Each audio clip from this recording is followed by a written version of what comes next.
The slap cracked across my cheek like a gunshot in the crowded restaurant, silencing every clink of silverware and murmur of conversation.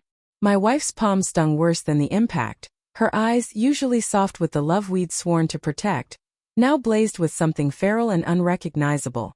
"You're embarrassing me," she hissed, loud enough for the neighboring tables to hear, as if I were the one unraveling our marriage in public. I tasted copper where my teeth had cut the inside of my lip, but the real wound was deeper. The realization that the woman I'd built a life with for 8 years had just chosen a stranger's arm around her waist over the ring on her finger. I stood there, frozen, the heat of humiliation crawling up my neck while waitstaff pretended not to stare. Mark, her coworker, smirked from the corner booth, his hand still resting possessively on the small of her back. The same back I'd traced with my fingertips on lazy Sunday mornings, whispering promises neither of us apparently meant. My pulse thundered in my ears, louder than the jazz trio in the corner. I wanted to roar, to flip the table, to demand answers, but the words lodged behind the lump in my throat. Instead, I paid the check with trembling hands, left a tip I couldn't afford, and walked out into the October chill without looking back. That night, I sat on the edge of our bed, the one we'd picked out together at that overpriced boutique in Soho, and stared at the indentation where her body used to fit against mine. The apartment smelled faintly of her perfume, something floral and expensive I'd surprised her with last anniversary. Now it felt like a taunt. My phone buzzed with a text from her. "We need space. Don't wait up." Space. As if the distance between us hadn't already become a chasm I couldn't bridge. Sleep never came. Instead, I replayed every moment leading up to the slap like a horror film on loop. The late nights she blamed on quarterly reports. The way her laughter had grown brittle when I asked about her day. The unfamiliar cologne lingering on her coat when she kissed my cheek goodnight. I dismissed it all, chalked it up to stress, to my own paranoia after my father's affair shattered our family when I was 12. Trust issues, my therapist called them.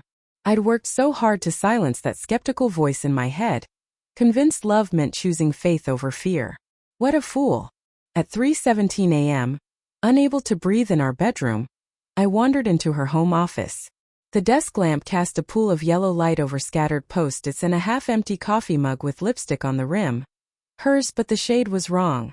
Too bold. My fingers brushed the laptop trackpad. The screen woke to an open email draft. "Can't stop thinking about your hands on me last night. Same time tomorrow? J." No signature needed. I knew that initial. Mark's cubicle sat diagonal from hers. I'd shaken his hand at the holiday party, joked about fantasy football while he eyed my wife like a prize. The betrayal hit in waves. First, the physical nausea, bile rising as I pictured them together in some sterile hotel room. Then the emotional gut punch. Every shared joke, every vulnerable 2 a.m. confession, every promise made under Christmas lights tainted. I wanted to smash the laptop, to scream until my vocal cords shredded. Instead, I forwarded the email to myself, closed the lid with deliberate calm, and began to plan. Revenge, I discovered, is a slow-acting poison you brew with precision. I didn't confront her. Not yet.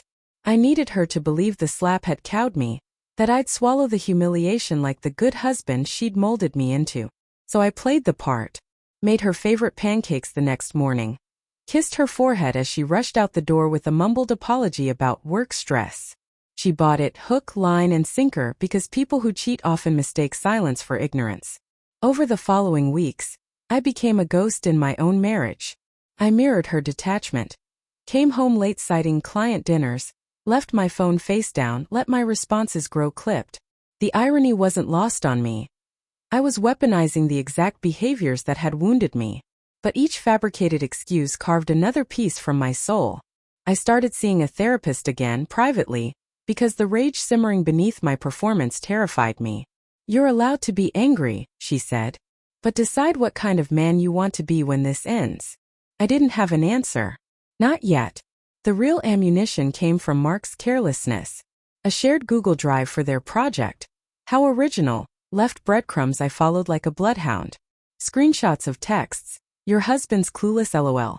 Hotel receipts charged to the company card. A calendar invite titled Strategy Session, blocked out every Thursday from 2 to 5 p.m. I compiled it all into a folder labeled Insurance. my hands shaking with something darker than triumph. The company holiday party arrived like a gift-wrapped reckoning. I'd RSVP'd for both of us weeks earlier. Before the slap, before the truth. Jenna assumed I'd skip it, punishment for my controlling questions about her schedule. But I showed up in the charcoal suit she once said made me look dangerous, a glass of bourbon steady in my grip. The ballroom glittered with string lights and forced cheer. I spotted them immediately. Jenna in the red dress I'd bought her for our anniversary. Mark's hand grazing the bare skin above her zipper. I waited until the CEO's toast, when every eye was forward and champagne flutes raised. Then I projected the folder onto the massive screen behind the podium. Timed perfectly as the IT guy I'd bribed stepped away for a smoke. The first image.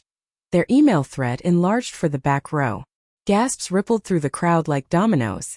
Jenna's flute slipped from her fingers, shattering on the marble floor. Mark went corpse pale, mouth opening and closing like a fish denied water. But I wasn't done. The piece de resistance. A voicemail I'd recorded from our home phone. Jenna thinking I was asleep, whispering to Mark about leaving me after the holidays, how she'd earned this happiness. Her voice, raw with conviction, filled the speakers. He'll be fine. He always is. The room went deathly quiet. Someone's phone flashlight illuminated Jenna's face. Mascara streaking, lips trembling. She looked small, human, devastated.